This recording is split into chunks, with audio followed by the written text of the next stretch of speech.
Tamil Nadu Chief Minister Jayalalithaa has reached 7 RCR to meet the Prime Minister Narendra Modi, and this meet is extremely crucial. It is taking place at his residence in New Delhi. Now, Jayalalithaa arrived in Delhi just a few hours ago and she was warmly welcomed by the supporters at the Delhi airport. This is Jaya's first visit to Delhi after her landslide win in the assembly elections last month. The newly formed government has promised more social welfare schemes for the people, but the state will need financial assistance from the centre to fulfill them. In return, sources say Modi and BJP will tap Jaya's 12 members of parliament in the Rajya Sabha, where the NDA needs support for crucial legislations. One of the main issues that Modi is looking at roping Jayalalitha's support is to pass the GST bill.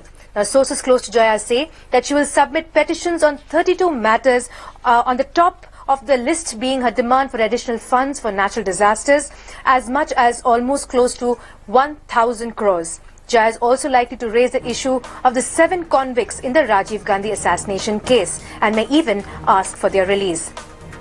Other issues include the frequent detention and attacks on Tamil fishermen by the Sri Lankan Navy and the retrieval of the Kachitivu Islands from Sri Lanka. I'm now joined by my colleague Pramod Madhav from Chennai. I'm also joined by political analyst R. Mani. But Pramod, I'd like to come to you first. This is one very crucial meeting that we're looking at. And knowing the fact that her landslide victory and how we've also seen just this last year when the Chennai floods took place that the centre had given a huge relief, more than what the NDA government had released to BJP states, especially for Tamil Nadu. This meeting is quite crucial. What are you picking up from your sources in the AIADMK? Yes, Rohini, like you said, this is a very crucial meeting, but apparently, imagine the welcome she gets in Delhi. It's not like a chief minister meeting the prime minister. It's like some other foreign premier meeting the prime minister. That's because she does not leave, she very rarely leaves Tamil Nadu. In fact, 2 years ago, she met with the Prime Minister, and this is the second time she's meeting with her. And also, she has a very good rapport with the Prime Minister. It is discussed here that the main things to be discussed, like you said, is going to be the Sri Lankan Navy attacking Tamil fishermen, and also the Kaveri Water Tribunal and Mullai Periyar Dam issue.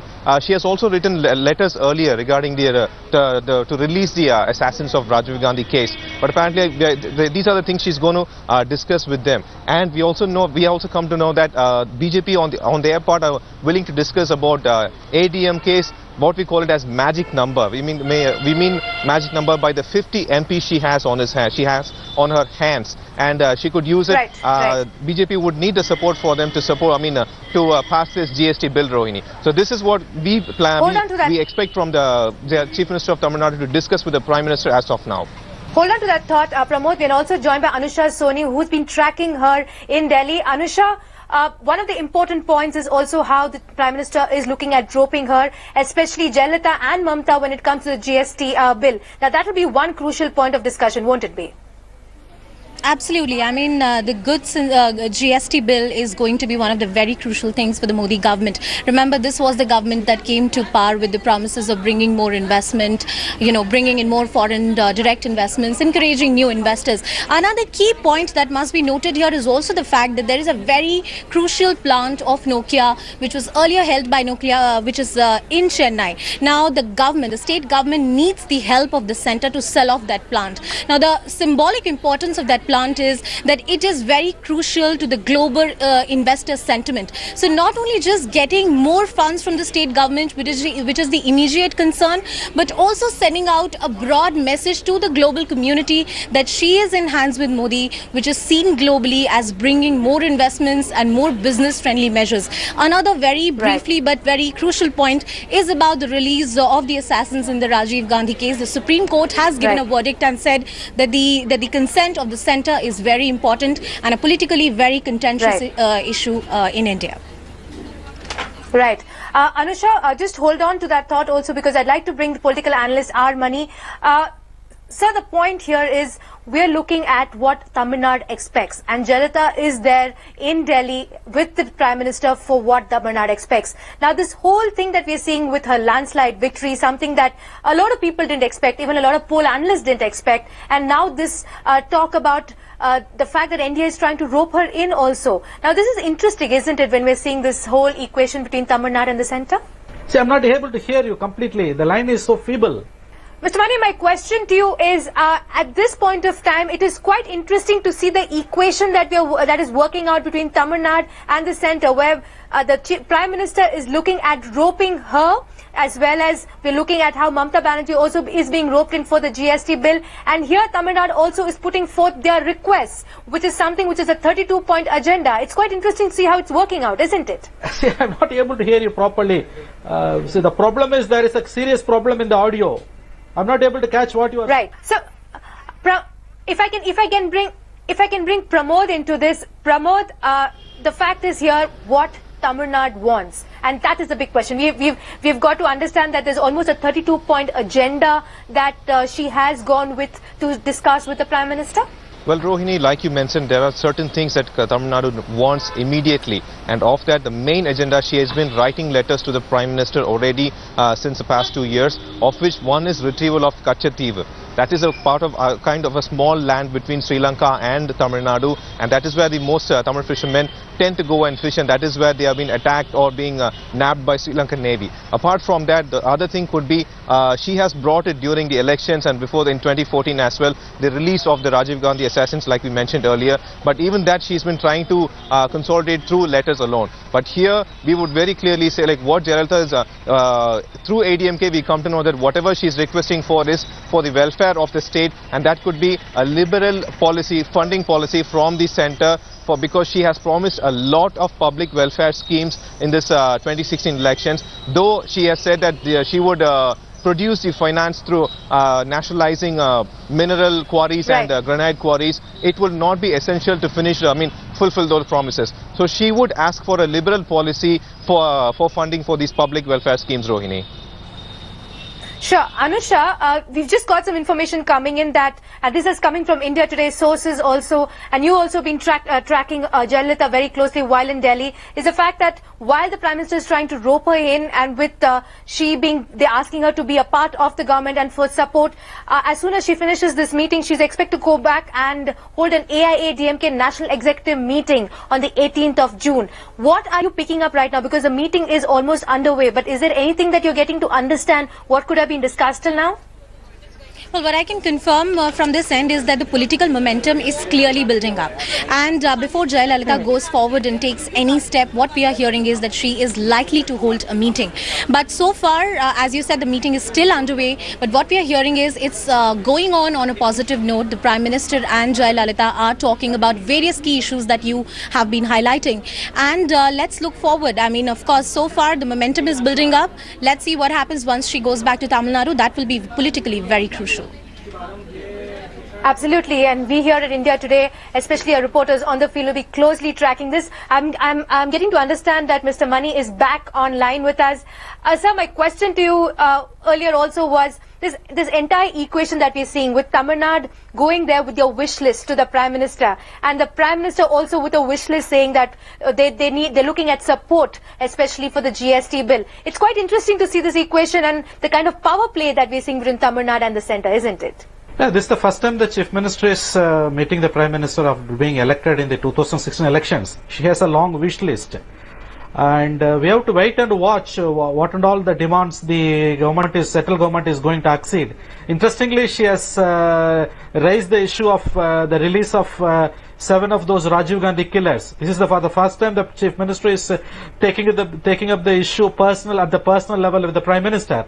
So it's very interesting to note, and the important thing is that the state government needs enormous funds from the centre. See, the state is already reeling under over 4 lakh crores of debt. Especially the state electricity board is, bogged down with a debt burden of over 2 lakh crores. So the Chief Minister definitely needs the help of the centre to save the Tamil Nadu's economy. True, and we'd also seen how the central funding also, when it came, especially during the Chennai floods, was quite big compared to the other states that was given, which were affected by natural calamities. Thank you so much for joining us, Anusha, Soni, Pramod Madhav and Armani. Moving on next to the big story that is hitting headlines in Tamil Nadu, and this is DMK leader K Karunanidhi, who has threatened to launch an anti-Sanskrit protest, and this is on the lines of the anti-Hindi agitation.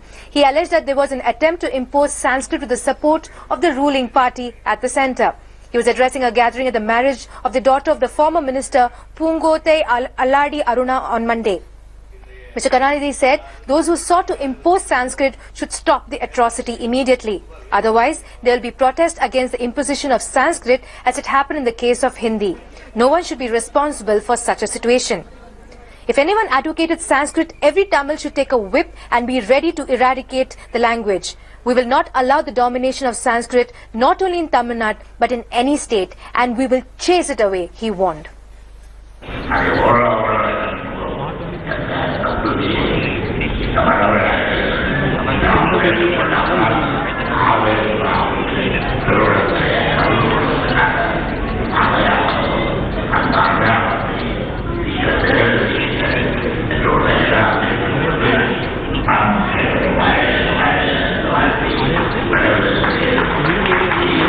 Mr. Karunanidhi's opposition to this propaganda and all this, the inner agenda of the BJP government is right.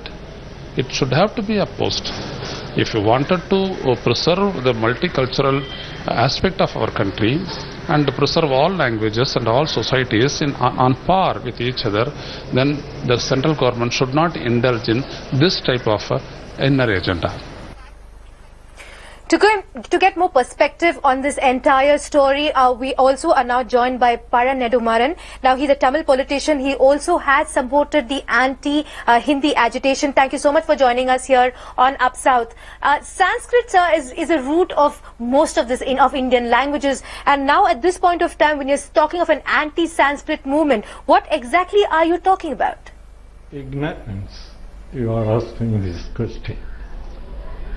Sanskrit is not the mother language of the most of the Indian languages. Tamil is the mother of the almost all Indian languages. You must understand it. I am not telling this. The philologists are telling this truth. Sanskrit is never a spoken language of all the time. It is not at all a spoken language in India. It is only a Vedic language. And another truth is only nearly 15,000 people understand Sanskrit all over India.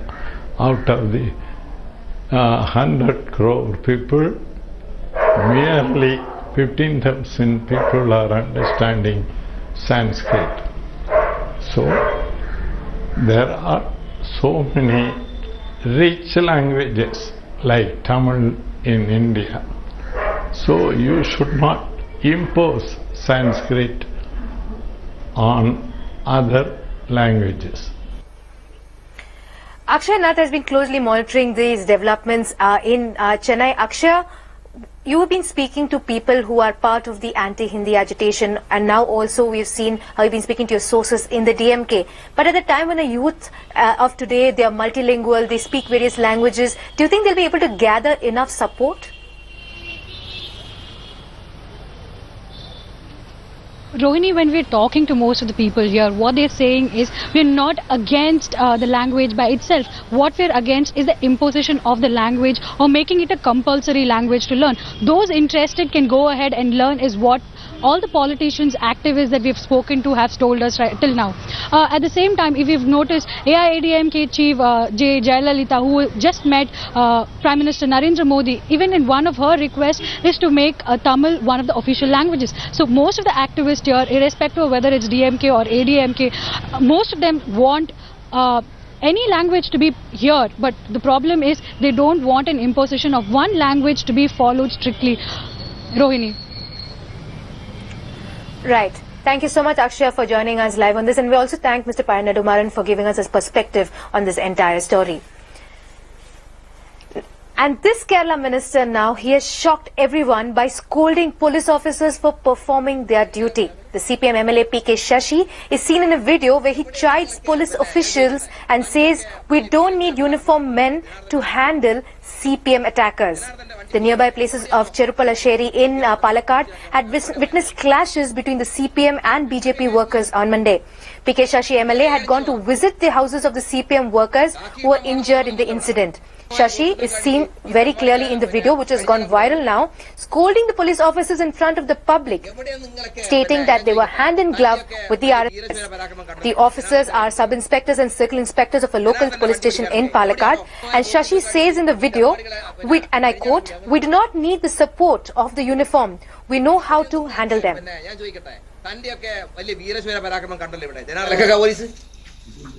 ശുദ്ധമായ പോക്കൃത്തം കാണിച്ച് ഈ തെമ്മാടികളെ അഴിഞ്ഞാടാൻ വിടുക ഞങ്ങള് എവിടെയാണ് നിങ്ങളൊക്കെ ഞാൻ ചോദിക്കട്ടെ തന്റെയൊക്കെ വലിയ വീരശ്വര പരാക്രമം കണ്ടല്ലോ ഇവിടെ ജനാർദ്ദന്റെ മേക്കിട്ട് കയറാൻ ജനാർദ്ദന്റെ വണ്ടി പിടിക്കാനൊക്കെ എവിടെയാണോ ഈ ഉശിരൊക്കെ എവിടെ പോയിരുന്നാലേ ഞങ്ങളും കൈകാര്യം ചെയ്തോളാം കാക്കിയിട്ടമാണെന്ന് നിർബന്ധമൊന്നുമില്ല ഇവിടെ ശുദ്ധമായ തെമ്മാടിത്തരം കാണിച്ചിട്ട് കാക്കിട്ട്.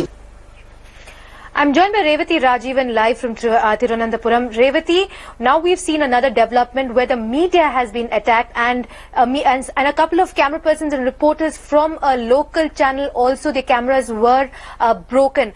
This is as a follow-up when they were trying to cover the entire proceedings in this particular issue, wasn't it? Well, Rohini, yes, the MLA's video that we just saw and the attack that we're talking about now is all related to one incident about a CPM-BJP clash that took place in an area in Palakkad during the election campaign time.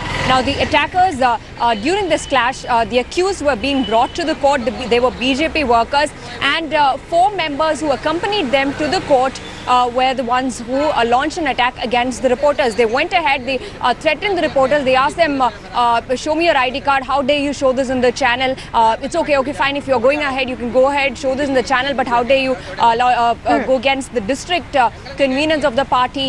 And he also very clearly in the video, it is audible that he says, even when we did not have an MLA or central power, we have hacked people and we will finish you off. That is the kind of threat that he has issued on camera to the journalists there, whom they surrounded and beat up out just in the court premises. So now from what he is saying, and the reporters are saying, these attackers are BJP workers, and they had attacked them for covering and taking visuals of the accused who were being brought to the court, just doing their duty that journalists are supposed to do at the court premises.